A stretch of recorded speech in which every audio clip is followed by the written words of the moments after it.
Dalam episode kali ini, gua mau mengajak teman-teman untuk berpikir dan bersikap kritis terhadap setiap konten maupun bacaan yang kalian konsumsi. Tujuannya supaya kalian gak kemakan hoax yang dibuat oleh pihak-pihak yang gak bertanggung jawab. Tonton sampai habis, guys. أبنا الذي في السماوات ليتقدس اسمك ليأتي ملكوتك لتكن مشيئتك كما في السماء كذلك على الأرض.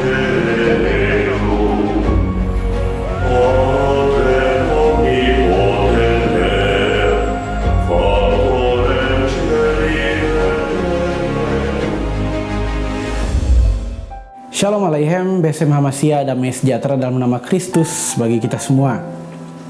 Oke, sebelum masuk pada pembahasan, jangan lupa dukung gua dengan cara kalian pencet tombol like dan subscribe, kemudian bunyikan loncengnya supaya kalian dapat notifikasi pas gua upload video terbaru. Terima kasih guys.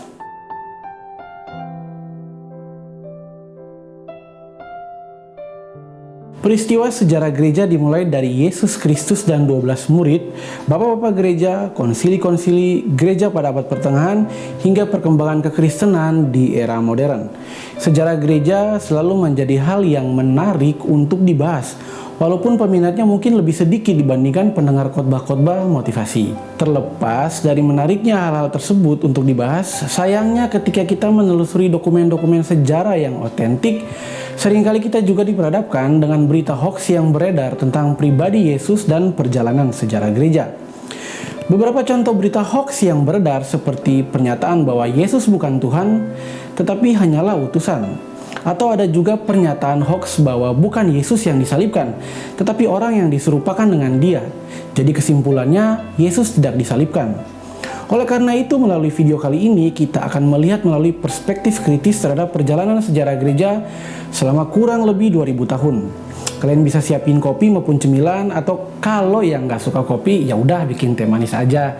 Biar tambah seru kalian nonton video ini. Dr. D. King Gadas dalam bukunya Pengantar Praktis Studi Kitab-Kitab Injil menjelaskan bahwa ada 3 teknik dalam kritik historis, yaitu kritik bentuk, kritik sumber, maupun kritik redaksi. Kritik bentuk memusatkan perhatian pada periode sebelum kitab Injil ditulis. Kritik sumber memusatkan perhatian pada sumber-sumber yang digunakan para penulis kitab Injil.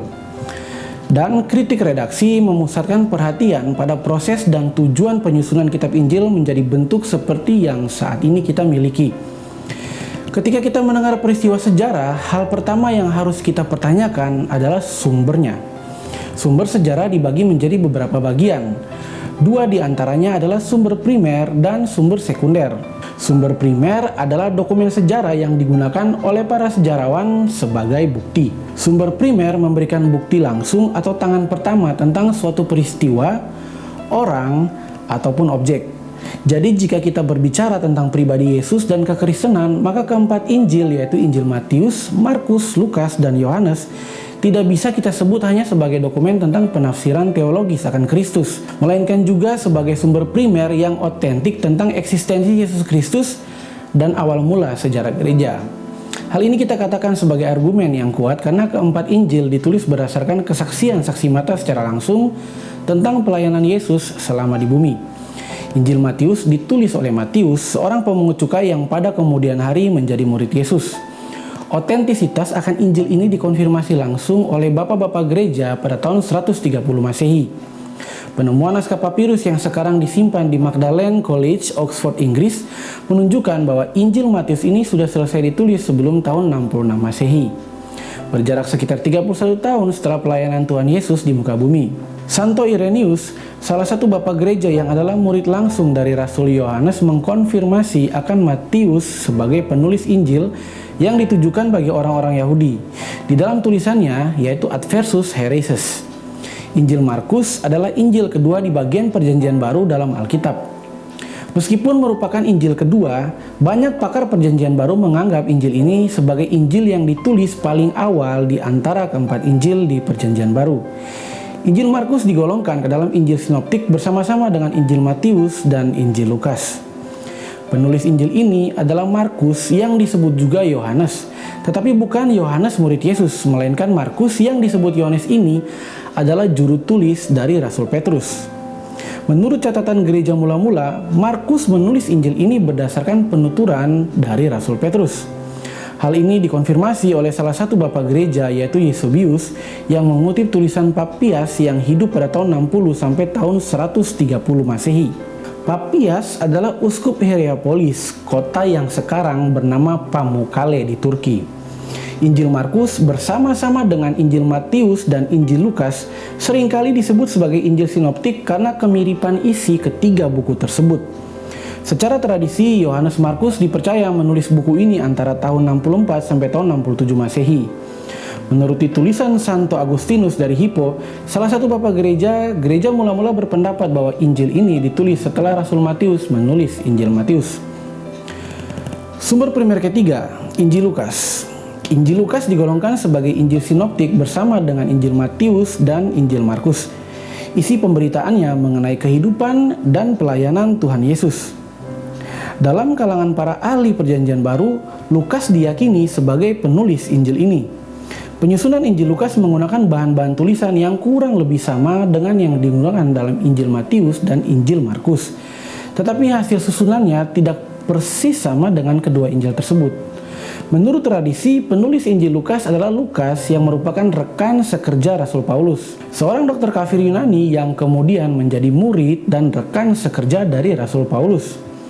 Berdasarkan kesaksian yang diperoleh dari Kanon Muratori, bentar. Gue mau jelasin dulu apa itu Kanon Muratori. Kanon Muratori adalah fragmen berisi bagian dari tulisan yang mendaftarkan kitab-kitab yang diterima sebagai kitab-kitab suci oleh gereja atau daftar kanonik kitab yang diterima oleh gereja secara resmi. Kanon Muratori dibuat pada abad kedua Masehi sekitar tahun 150 atas tanggapan terhadap Bidat Markion yang membuat kanonnya sendiri dengan interpretasi yang bisa kita bilang ngaco karena tidak bersesuaian dengan pandangan bapak-bapak gereja pada saat itu. Oke, balik lagi. Para bapak-bapak rasuli yaitu Irenaeus, Clemens dari Alexandria, Origenes, dan Tertullianus umumnya berpendapat bahwa penulis Injil Lukas dan Kisah Para Rasul adalah orang yang sama, yaitu Lukas. Pendapat ini muncul dengan melihat bagian pendahuluan pada Injil Lukas dan Kisah Para Rasul yang sama-sama ditujukan kepada Theophilus. Selain itu, ditemukan beberapa kesamaan linguistik dan teologis sehingga menimbulkan kesan bahwa keduanya berasal dari satu penulis yang sama. Sumber primer keempat, Injil Yohanes. Injil Yohanes, Injil yang termasuk dalam rangkaian Injil kanonik ini memiliki gaya dan struktur yang membuatnya unik dan berbeda dengan ketiga Injil yang lain. Meskipun begitu, Injil ini tetap memuat wawasan peristiwa yang sama dengan ketiga Injil lainnya. Tidak ada Injil lain yang menekankan sifat kemanusiaan sekaligus keilahian Yesus Kristus dengan tegas dan jelas selain Injil ini. Waktu penulisannya diperkirakan ditulis pada tahun 40 sampai tahun 140 Masehi.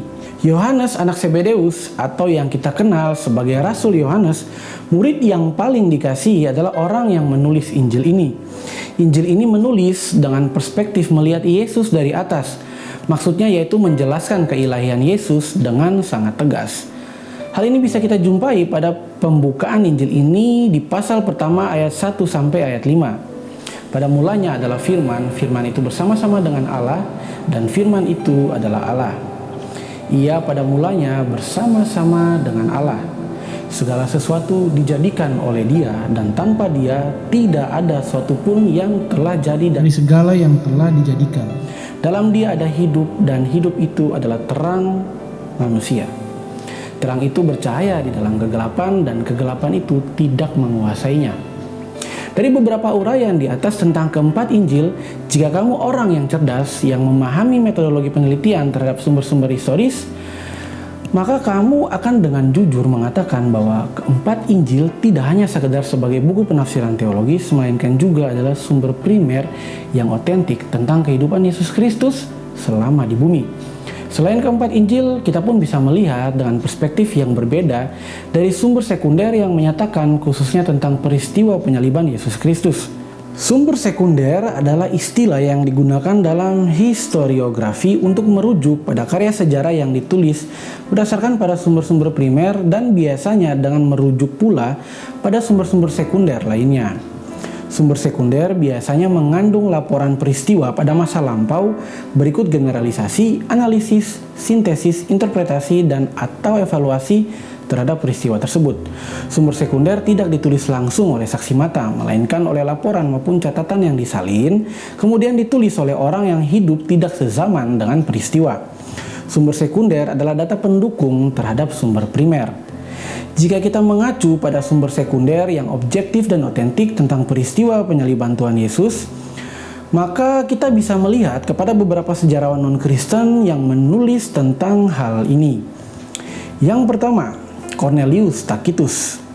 Hidup pada tahun 56 sampai 117 Masehi, adalah seorang senator dan penulis sejarah kerajaan Romawi. Jelas ya bahwa dia bukan orang Kristen. Salah satu tulisannya yang saat ini banyak dikenal adalah Annals, buku 15 pasal 44 yang ditulis pada tahun 116 Masehi, di mana terdapat satu bagian mengenai Yesus Kristus, Pontius Pilatus, dan pembunuhan massal terhadap orang-orang Kristen setelah kebakaran 6 hari yang menghanguskan sebagian besar kota Roma di bulan Juli tahun 64 Masehi yang disulut oleh Kaisar Nero. Berikut kutipannya dalam terjemahan bahasa Indonesia. Akibatnya, untuk menyingkirkan laporan itu, Nero menimpakan kesalahan dan memberikan siksaan yang paling berat untuk suatu kelompok yang dibenci karena ketidaksalehan mereka terhadap dewa-dewa Romawi, disebut Kristen oleh masyarakat. Kristus, orang yang menjadi asal dari nama itu, menderita hukuman ekstrim dalam pemerintahan Tiberius di tangan seorang prokurator kita, Pontius Pilatus, dan tahayul yang sangat menyesatkan seperti telah diteliti saat ini. Menyebar lagi tidak hanya di Yudea, sumber pertama kejahatan ini, tetapi juga di Roma, di mana semua hal yang menjijikan dan memalukan dari berbagai bagian dunia menemukan pusatnya dan menjadi populer. Karenanya, dilakukan penahanan kepada semua yang mengaku bersalah. Kemudian, berdasarkan informasi mereka, orang-orang berjumlah banyak didakwa bukan hanya untuk kejahatan membakar kota, tetapi pula untuk kebencian terhadap manusia. Segala bentuk pengejekan juga ditambahkan kepada kematian mereka. Ditutupi dengan kulit binatang, mereka dicabik-cabik oleh anjing-anjing dan binasa, atau dipakukan di kayu salib, atau dilemparkan ke dalam api dan dibakar menjadi terang pada waktu malam ketika hari sudah berakhir. Dalam tulisannya, Tacitus menjelaskan bagaimana orang Kristen menjadi kambing hitam atas kebakaran kota Roma yang disebabkan oleh Kaisar Nero. Nero menganggap kekristenan sebagai tahayul, dan setiap orang Kristen wajib untuk disiksa dan dibunuh. Yang menarik di sini adalah Tacitus secara gamblang menceritakan tentang penyaliban Tuhan Yesus oleh prokurator Romawi Pontius Pilatus. Oke, sampai sini gue berharap kalian yang selama ini mendengar tentang berita hoax akan Yesus Kristus sedikit demi sedikit bisa tersadarkan. Sekarang kita masuk ke sumber sekunder yang kedua, yang ditulis oleh Flavius Josephus. Flavius Josephus adalah seorang sejarawan dan penulis apologetik Yahudi pada abad pertama. Josephus juga mencatat penghancuran Yerusalem pada tahun 70 Masehi oleh Jenderal Titus. Karya-karyanya memberikan pemahaman penting tentang Yudaisme pada abad pertama. Manuskrip yang ada dari tulisan-tulisan Josephus meliputi rujukan kepada Yesus dan asal-muasal kekristenan.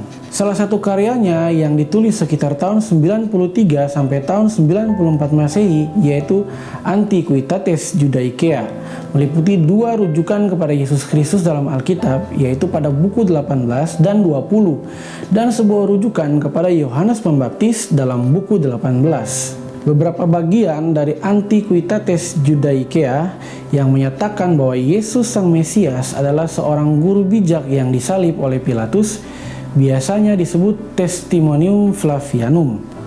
Oke, sekarang kita masuk kepada sumber sekunder yang ketiga yang ditulis oleh Mara bar Serapion. Mara bar atau putra dari Serapion disebut Mara bar Serapion adalah seorang filsuf stoik atau stoa dari provinsi Romawi Syria. Sangat jelas kalau ia bukanlah seorang Kristen. Ia menulis sebuah surat dalam bahasa Suryani kepada putranya yang juga bernama Serapion. Surat tersebut dikomposisikan setelah tahun 73 Masehi namun sebelum abad ketiga. Surat tersebut menjadi rujukan non-Kristen awal dari penyaliban Yesus Kristus.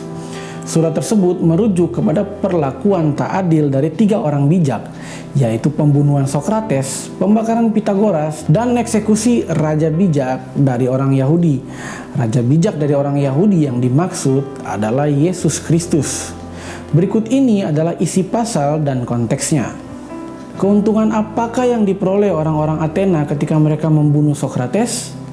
Kelaparan dan penyakit pes menimpa mereka sebagai hukuman karena kejahatan mereka. Keuntungan apa yang diperoleh orang-orang di Sames ketika mereka membakar Pitagoras? Dalam waktu sesaat, negeri mereka tertutup pasir. Keuntungan apa yang diperoleh orang-orang Yahudi ketika menghukum mati raja mereka yang bijaksana? Tidak lama setelah peristiwa itu, kerajaan mereka dibinasakan. Secara adil Allah membalas dendam atas kematian 3 orang bijaksana ini. Orang Athena mati kelaparan, orang Sames dibanjiri air laut. Orang Yahudi mengalami kehancuran dan dihalaukan dari negeri mereka serta hidup tersebar di seluruh dunia. Namun Sokrates tidak mati untuk selama-lamanya. Ia hidup terus dalam ajaran Plato. Pitagoras tidak mati untuk selama-lamanya. Ia hidup terus dalam patung Hera. Demikian pula raja yang bijaksana itu tidak mati untuk selama-lamanya.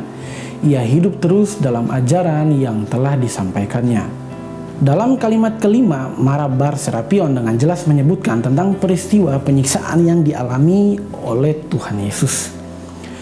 Baiklah, gua sudah menjelaskan 4 sumber primer dan 3 sumber pendukung atau sumber sekunder yang menjelaskan tentang eksistensi pribadi Yesus Kristus maupun peristiwa penyiksaan dan penyaliban yang dia alami.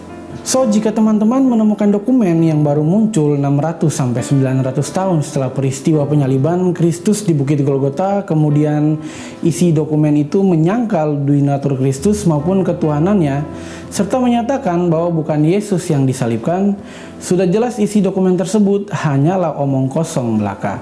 Mau pakai alasan apapun, dapat wangsit atau pengilhaman secara supranatural sekalipun, sudah pasti itu hanya dokumen karangan manusia yang bukan saksi mata peristiwa dan tidak hidup sejaman dengan peristiwa. So, terima kasih sudah menonton video ini sampai selesai. Bagi kalian yang gak sempat nonton video dan mungkin lebih nyaman dengerin audio, kalian bisa dengerin konten yang sama di platform Spotify. Link Spotify gua taruh di kolom deskripsi ya guys. Tetap cerdas dan selalu berpikiran kritis ketika kalian menonton setiap konten historis, termasuk konten di channel ini, supaya kalian gak gampang dibohongin dan ngerti mana sejarah yang otentik dan benar dan mana sejarah yang palsu yang cuman karangan dongeng gurun pasir. Sampai jumpa di episode selanjutnya. Shalom Alaihem, Besem Hamasia, damai sejahtera dalam nama Kristus bagi kita semua. أبانا الذي في السماوات ليتقدس اسمك ليأتي ملكوتك لتكن مشيئتك كما في السماء كذلك على